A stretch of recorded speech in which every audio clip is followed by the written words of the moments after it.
Welcome back guys. अगर आप एक नया फ़ोन लेना चाहते हैं एंड्रॉयड, आपका बजट मैक्सिमम 30,000 रुपये है और आप स्पेशली एक ऐसा फ़ोन लेना चाहते हैं जिसमें डिस्प्ले आपकी सबसे ज़्यादा प्रायोरिटी, हम एक कुछ क्राइटेरिया सेट करते हैं। फर्स्ट क्राइटेरिया ये है, ऑब्वियसली उसमें एमोलेड डिस्प्ले होना चाहिए बिकॉज तभी वो ज़्यादा बेटर होगा, is much better than LCD.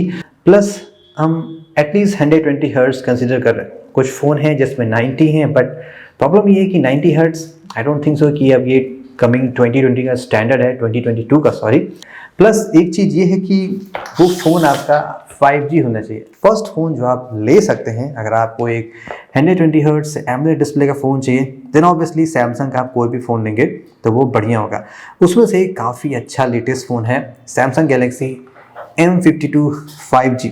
यहाँ पे आपको 6.7 इंचेस की बड़ी डिस्प्ले मिलती है। फुल HD ऑब्वियसली आपको इस प्राइस में मिलेगा, 2K मिलना रेडी टफ है। एमोलेड तो ही है। सो कुछ इसमें आप कह सकते हैं कि मिनिमल क्या है कि जस्ट HDR10 सपोर्ट करता है। यहाँ पे कोई भी आपको एडाप्टिव रिफ्रेश रेट नहीं मिलेगा, यानी कि अगर आप डिस्प्ले में जाते हैं और देखेंगे मोशन स्मूथनेस में जस्ट आइदर 60 और आइदर 120 है, कोई 48 नहीं, कोई 60, कोई 90 नहीं, जस्ट फिक्स रिफ्रेश रेट है। तो गेम्स टू गेम एप्लीकेशन के प्लेसिंग के हिसाब से उतना बेटर परफॉर्म नहीं करेगा, लेकिन डिस्प्ले काफ़ी बढ़िया है, ब्राइट है और कंटेंट वो सभी चीज़ें बेटर होते हैं। मोस्टली सभी फोन्स जो आप देखेंगे सब में सैमसंग का ही मेन डिस्प्ले है। तो अगर आप सैमसंग का फ़ोन कंसिडर कर रहे हैं M52, ये अच्छा फ़ोन है डिस्प्ले के लिए। ओके, प्रोटेक्शन वाइज यहाँ पे कॉर्निंग गोरिल्ला ग्लास 5 है, just to tell you.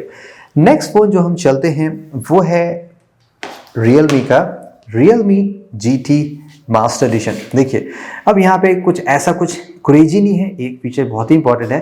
First, ये 6.67 इंचेस का full HD plus AMOLED display है।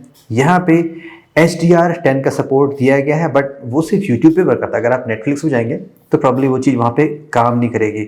ओके, यहाँ पे जो टच सैम्पलिंग है थोड़ी ठीक ठाक है, 360 हर्ट्ज की टच सैम्पलिंग है। प्लस ऑब्वियसली डिस्प्ले आपका 120 हर्ट्ज तो है ही। अगर आप इनसाइड जाएंगे सो यहाँ पे आप आई बिलीव मोर में देख लेंगे, स्क्रीन रिफ्रेश रेट यहाँ पे हाई है, बट अगेन यहाँ पे भी कोई ऐसा खास ऐसा नहीं है जो 48, 60, 90 पे, जस्ट आइदर 60, 120 या इन बिटवीन दो पे आ सकता है। प्लस यहाँ पे आप स्क्रीन मोड चेंज कर सकते हैं, विविड, ये भी ठीक है। लेकिन इन सबसे बेटर यहाँ पे दो चीज़ क्या है जो इम्पोर्टेंट है कि इसकी जो पीक ब्राइटनेस है वो 1300 निट्स की है, यानी कि ये डिस्प्ले काफ़ी ब्राइट हो जाता है। प्लस जितने भी फ़ोन मैं आपको दिखा रहा हूँ उनमें से इस फ़ोन में जो स्क्रीन टू बॉडी रेशियो वो हाईएस्ट है, 91.7% का है। तो आप देखेंगे काफ़ी स्लिम प्रोफाइल का फ़ोन है और इसके बेजल्स भी काफ़ी कम है। तो अगर आपको थोड़ा सा लाइट वेट फ़ोन चाहिए, एमोलेड चाहिए, I think GT master addition काफ़ी बढ़िया फ़ोन आपके लिए हो सकता है। ओके, मूविंग ऑन, एक आपको नेक्स्ट फ़ोन दिखाता हूँ, वो है Mi 11X। यहाँ पे देखिए क्या है, 6.67 इंच की आपको exactly full HD plus AMOLED मिलता है। ये सैमसंग का E4 पैनल है जो आपने कुछ महंगे फ़ोन में देखे होंगे। HDR10 प्लस है, GT अभी में HDR10 था, ये 10 प्लस है, इसलिए मैंने इसको थोड़ा सा अप कर रखा है।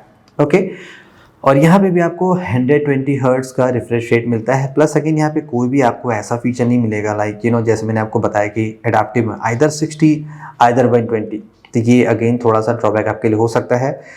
गोरिल्ला ग्लास 5 की प्रोटेक्शन है, लेकिन यहाँ पे बस एक ही कॉन्स मैंने देखी है कि जैसे मैंने आपको बताया, जैसे ही डिस्प्ले आप थोड़ा सा आउटडोर में यूज़ करते हैं ना, या लगातार आप यूज़ करते हैं, तो थोड़ा सा डिस्प्ले जैसे ही पैनल हॉट होता है अपने आप वो ब्राइटनेस कम करने लगता है। ये टेक्नोलॉजी से बनाई गई है। आई डोंट नो इसके पीछे रीज़न क्या है, लेकिन डिस्प्ले इसका काफ़ी ब्राइट है, ब्यूटीफुल है और लाइट वेट फ़ोन है।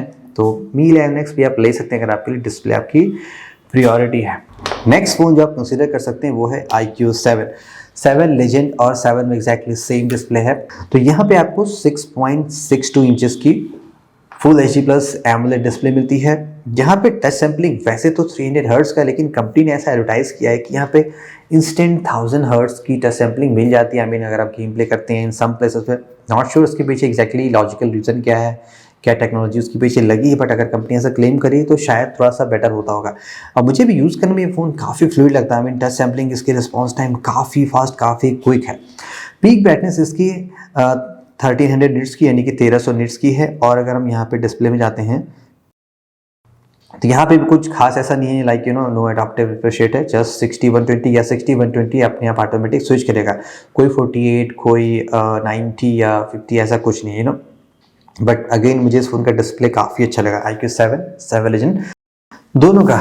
नाउ अब एक और फ़ोन मैं आपको दिखाता हूँ। वैसे आज मैं आपको जो दिखा रहा हूँ वो तो ऑलरेडी डेड फ़ोन है, ये चार्ज नहीं हो रहा है, ड्यूरेबिलिटी में इसके पोर्ट बंद हो गए थे, पार्ट्स अवेलेबल नहीं है। सो आप कुछ पुरानी क्लिप्स देख के अंदाज़ा लगा लीजिएगा।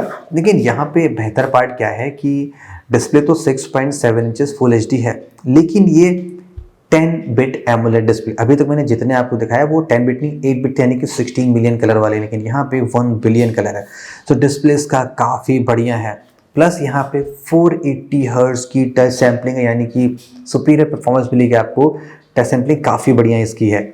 और इस फ़ोन की भी ब्राइटनेस वैसे जनरल में 500 है और पीक ब्राइटनेस 1300 निट्स की है। तो इस फ़ोन की टच सैम्पलिंग काफ़ी बढ़िया है और प्रोटेक्शन भी काफ़ी बढ़िया है।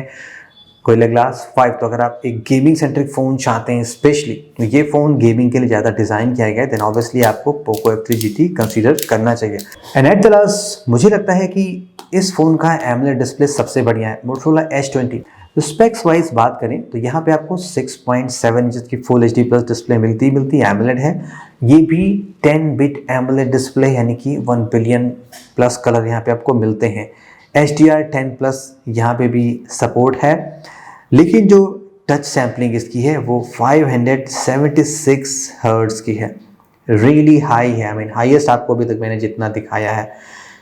आई मीन अगर आप किसी ऑफर या डिस्काउंट्स में ROG फ़ोन ले लेंगे तो शायद आपको और बढ़िया मिल जाए, लेकिन ये काफ़ी बढ़िया है। और अनदर पार्ट यहाँ पे बेस्ट क्या है, अगर मैं आपको यहाँ पे इसका रिफ्रेश रेट दिखाऊं तो ये जो रिफ्रेश रेट है जो actually adaptive refresh rate support करता है। यहाँ पे आपको यानी कि 48, 60, 90, 120 चारों रिफ्रेश रेट मिलते हैं, तो उससे आपको काफ़ी बेटर बैटरी मिलती है। लेकिन अगर आप उसमें लेंगे तो ऑटो पे रखेंगे तो जस्ट ये 120 तक मैक्सिमम जाता है। अगर आप एग्जैक्टली 144 हर्ट्ज पे यूज़ करना चाहते हैं तो आपको 144 हर्ट्ज सेलेक्ट करना पड़ेगा, ये इसकी limitation. Otherwise it's wonderful display. और इसकी ब्राइटनेस 650 निट्स की है, बहुत हाईएस्ट नहीं है, लेकिन काफ़ी ब्राइट डिस्प्ले है। और जहाँ तक मैंने टेस्ट किया मेरे लिए परफेक्टली ओके लगा। तो ये डिस्प्ले सबसे बढ़िया मुझे लग रहा है इन टर्म्स ऑफ ओवरऑल जो एक्सपीरियंस करना है टेक्नोलॉजी का और डिस्प्ले का, काफ़ी बढ़िया है। और at the last at a bonus I think एक फ़ोन आप कंसीडर कर सकते हैं अगर आपका बजट सबसे कम है, और वो है Redmi Note 11 Pro और आप कह सकते हैं Xiaomi 11i। ये फ़ोन इन सभी फ़ोन से काफ़ी कम प्राइस में रहेगा और इस फ़ोन का भी डिस्प्ले काफ़ी बढ़िया है, 120 हर्ट्ज एमोलेड और 1300 निट्स की ब्राइटनेस है। लेकिन अब ये विद 5G है, यानी कि अगर आप काफ़ी कम बजट में एक अच्छा डिस्प्ले चाहते हैं तो ये भी यस ऑब्वियसली यहाँ पे आपको डायनेमिक रिफ्रेश रेट नहीं मिलेगा, 144 हर्ट्ज नहीं मिलेगा, टच सैम्पलिंग थोड़ी सी कम रहेगी, बट कम प्राइस में ये डिस्प्ले आपको काफ़ी मज़े दे सकता है।